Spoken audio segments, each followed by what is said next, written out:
আসসালামু আলাইকুম প্রিয় ভিউয়ার্স, এই মুহূর্তে আমার হাতে একটি মোবাইল দেখতে পারতেছেন Oppo A15s। এই মোবাইলটার প্রবলেম হইতেছে, এটা হ্যাং অন লোগো Oppo লেখা এসে দাঁড়ায় থাকে, আরো অন্যান্য সমস্যাও করে। এটা দেখা গেছে চালু হয় আবার হয় না, আবার একাই বন্ধ হয়ে যায়, আবার রিসেট মারে। তো এটা ফ্লাশ করা হয়েছে, এখনটা ফাইল খাওয়ানো হয়েছে এবং কি এটার ব্যাটারি চেঞ্জ করা দেখা হয়েছে, কোনোভাবেই সমস্যাটা সমাধান হইতেছে না। তো এই মোবাইলের যে সমস্যাটা আছে, এখন আমাদের লাস্ট স্টেপে কাজ করতে হবে। এটা ইএমসি হেলথ চেক করে ইএমসি হেলথটা ঠিক আছে কিনা সেটা দেখে তারপরে যদি হেলথ ঠিক করা সম্ভব হয় হেলথ ঠিক করব, আর না হয় আমরা ইএমসি চেঞ্জ করে এটার সমস্যাটা সমাধান করার চেষ্টা করব। তো পুরো ভিডিওটা শেষ পর্যন্ত দেখবেন, আশা করি ভিডিওটা থেকে অনেক উপকৃত হবেন। তো স্টেপ বাই স্টেপ আমরা এটা সমাধান করার চেষ্টা করব। দেখতে পারতেছেন ফোনটা এখন বন্ধ হয়ে গেছে, এটা চালু হইতে এখন সমস্যা করতেছে। এখন আমরা এটা 3 বাটন ধরে তারপর এটা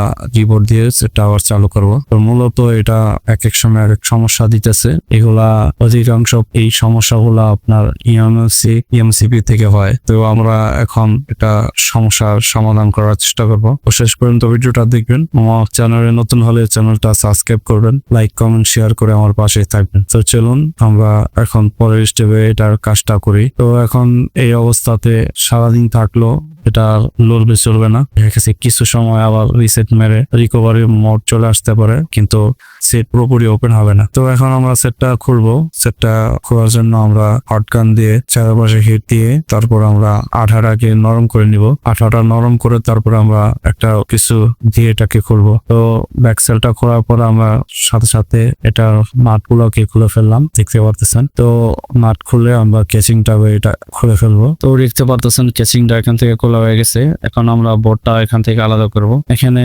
ইএমএমসির যে উপরে টিনটা থাকে, ক্যানটা অলরেডি এখান থেকে উঠানো আছে। তো আমরা এখন ইএমএমসিটা বোর্ড থেকে আলাদা করব। তার জন্য আমাদের সিপিইউটা আমরা ঢেকে দিলাম, সিপিইউটা সেভ করে নিলাম। এখন আমরা হটগানের 350-তে হিট রাখলাম, আর হটগানের এয়ার বাতাসটা রাখলাম আমরা 3। তো এটা আমি একটা কুইকের হটগান ব্যবহার করতেছি, আপনাদের হটগান অনুযায়ী আপনারা হিট দিয়ে নিবেন। তো দেখতে পারতেছেন আমাদের আইসিটা এখান থেকে তুলে ফেলছি। এখন আমাদের পরের স্টেপে এটা বোর্ডটা বল যেখানে করা আছে বোর্ডটাকে ক্লিন করব।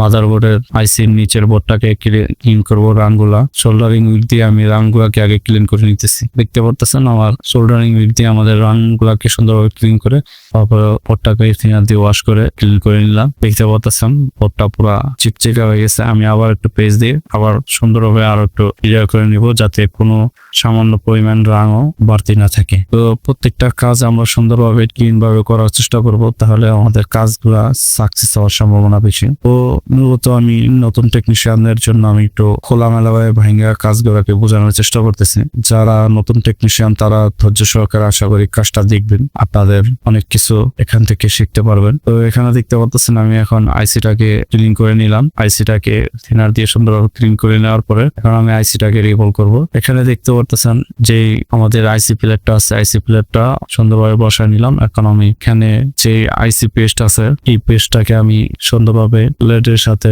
বসিয়ে নিলাম। এখন দেখতে পাচ্ছেন আমি হিট দিও।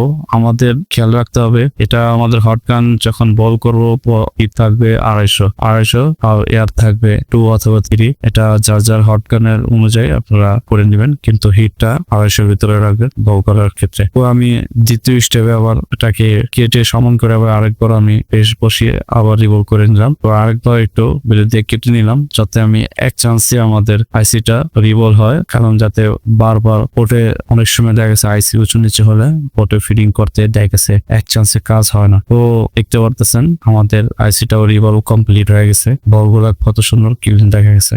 এখন আমরা কম্পিউটারে আমাদের ইউএফআই বক্সটা ওপেন করে নিতেছি। দেখতে পারতেছেন ওপেন হয়ে গেছে। এখন আমরা আইসিটা কানেক্ট করার পরে এখানে আমি আইডেন্টিফাই দিলাম। আইডেন্টিফাই দেওয়ার পরে আমরা ইএমসির হেলথ রিপোর্টটা চেক করলাম। দেখতে পাচ্ছেন এখানে হেলথ রিপোর্ট নরমালি দেখাইতেছে, এখানে কোনো প্রকার কোনো সমস্যা নেই। তো কোনো সমস্যা নাই, তারপরেও দেখা গেছে আমাদের এটা হ্যাং অন লোগো থাকে। তো আমি সর্বপ্রথম এটা মেন টেস্টটাও করে নিলাম। মেন টেস্টও কোনো সমস্যা নাই, আমাদের ইনফরমেশন সবকিছু ঠিক দেখাইতেছে। তো আমরা কি করব, এখান থেকে আমরা সম্পূর্ণ ইরাজ করার আগে আমি এখান থেকে একটা 128 MB একটা ডাম্প ডিলিট করে নিতেছি। ডাম্প ফাইল দেখা গেছে এটা হলো মিডিয়াটেক সিপিওর একটা ফোন। এটা দাম রিড করা লাগতেছে এই কারণে যে এটার কিছু ইনফরমেশন আছে, ইনফরমেশন গুলো অ্যাকুরেট না হলে দেখা গেছে সেট রান করতে ঝামেলা করবে। তার জন্য আমি একটা দাম রিড করে নিলাম। সিকিউরিটি এখান থেকে আমরা সিলেক্ট করে সিকিউরিটি ফাইলটাও রিড করে নিতেছি। দেখতে পারতেছেন দাম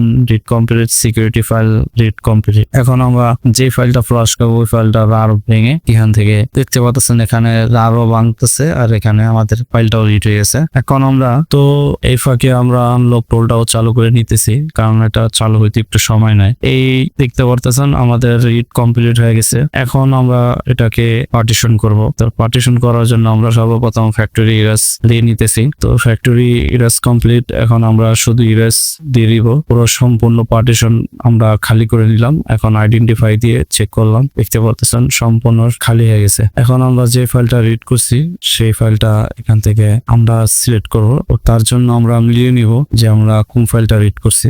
আমরা আইডেন্টিফাই দিয়ে আরেকবার এখন আমরা ফোল্ডারে ঢুকবো। যে ফোল্ডারে আমরা রিড করছি ফোল্ডারটা আমরা দেখবো। এটার যে টাইমে আমরা এটা রিড করছি ওই টাইম অনুযায়ী আমরা এটা দেখবো। এখানে দেখতে পাচ্ছেন আমাদের যে অ্যাডজাস্ট টাইম আছে, আমরা কিছুক্ষণ আগে যে ফাইলটা রিড করলাম ওইটা মিলায়া তারপর আমরা সেম ফাইলটা সিলেক্ট করব। এখানে দেখতে পাচ্ছেন 128 MB আমাদের যে ফাইলটা আছে এখানে। তো এটা একটু সময় নিয়ে আমরা মিলিয়ে নিব, কারণ কোনো রকম ভুল করা যাবে না। অন্য কোনো একটা ফাইল সিলেক্ট করলে আমাদের পার্টিশন চেঞ্জ হয়ে যাবে। তো আমরা পার্টিশন সেম কনফিগারেশন যেটা আছে ওই ফাইলটাকে আমরা রাইট করব। তো আমরা সম্ভবত এটা পাওয়া গেছে। এখানে দেখতে পারতেছেন এই ফাইলটাই আমাদের এখন রিড করা হয়েছে। তো এই অনুযায়ী আমি এটাকে এখন মিলা দেখতে পারতেছেন আমাদের পার্টিশন এখানে সেম পার্টিশন আছে। আমাদের যে আইসি সাপোর্ট আছে সবগুলো দেখা যাচ্ছে। এখানে আমাদের ফাইলটা রাইট হইতেছে। ফাইলটা রাইট হওয়ার পরে আমরা তারপরে সিকিউরিটি আর ব্রেকআপ যেটা আছে ওটাকে রাইট করব। দেখতে পারতেছেন আমাদের ডাম রাইট হয়ে গেছে। এখন আমরা আইডেন্টিফাই দিলাম। আমরা দেখতে পারতেছেন পার্টিশন শো করছে ইউজার এরিয়াতে। আমরা ইউজার এরিয়াতে এখন যেই সিকিউরিটি ফাইল রিড করছি এটাকে এখন খাওয়াবো। ওইখানে একটা একটা করে সিলেক্ট করতে হবে, কারণ এখানে একসাথে security file direct Dam file যেটা রিড করছি ওইখান থেকে আসে না। তো আমরা যেখানে রিড করছি ওখান থেকে একটা একটা করে সিকিউরিটি ফাইল রাইট করব। এখন আমি ফোল্ডারে আবার যাব, যার জন্য ফোল্ডার আমার যেতেই হবে, কারণ এখানে সিকিউরিটিটা আমার যেই ফোল্ডারে রিড করছি ওই ফোল্ডার থেকে আমি একটা একটা করে ড্রপ করে দেব। এখানে এই যে সিকিউরিটি যে ফাইলগুলো আছে সিকিউরিটি ফাইলগুলোতে আমি একটা একটা পেয়ে এখানে সিলেক্ট করে তারপর আমি রাইট করে দিব। এটা একটু সময় নিলেও আমি এই কাজটা করব যাতে আমার সুন্দরভাবে আমার এগুলা হয়ে যায়। তো আমার ফাইলটা এখান থেকে সিকিউরিটি ফাইল রাইট হয়ে গেছে। এখন দেখতে পারতেছেন আমাদের এখন আইসিটা বোর্ডের সাথে ফিটিং করব। তো আমি ফিটিং করার আগে একটু পেস্ট দিয়ে ভালোভাবে হিট দিয়ে বলটাকে ঠিক করে নিলাম। তো এখন আমি পেস্ট দিয়ে বোর্ডের সাথে ইনস্টল করব। তো দেখতে পারতেছেন আমি সুন্দরভাবে মেজারমেন্ট করে বসিয়ে নিলাম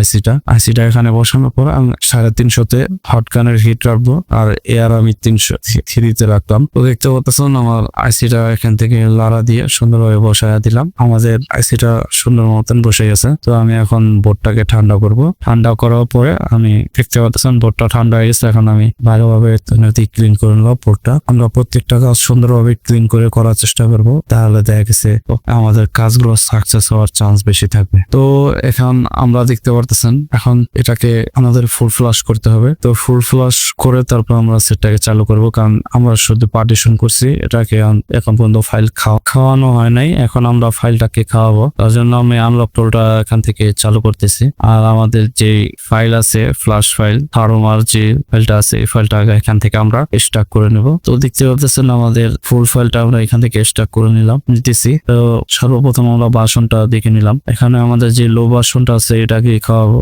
যাতে এটা খাওয়া হয়ে যায় তো ভালো, না হলে আমাদের আপডেট ফাইল খাওয়াইতে হবে। তো আমি ফাইলটাকে স্টাক করে নিতেছি। দেখতে পারতেছেন স্টাক হতে একটু সময় নিবে। তো আমাদের আনলক টোলটাও চালু হয়ে গেছে এখান থেকে। এখন আমরা ডাইরেক্ট মিডিয়াটেকে যাবো। মিডিয়াটেকে যে তারপর আমরা এখানে ফ্লাশ ফাইলটা চিনে আনবো, যে ফাইলটা স্টাক করছি আমরা। এখানে লিঙ্কটাকে কপি করে দেখতে পারতেছেন ফাইলটা এখন স্টাক হলো।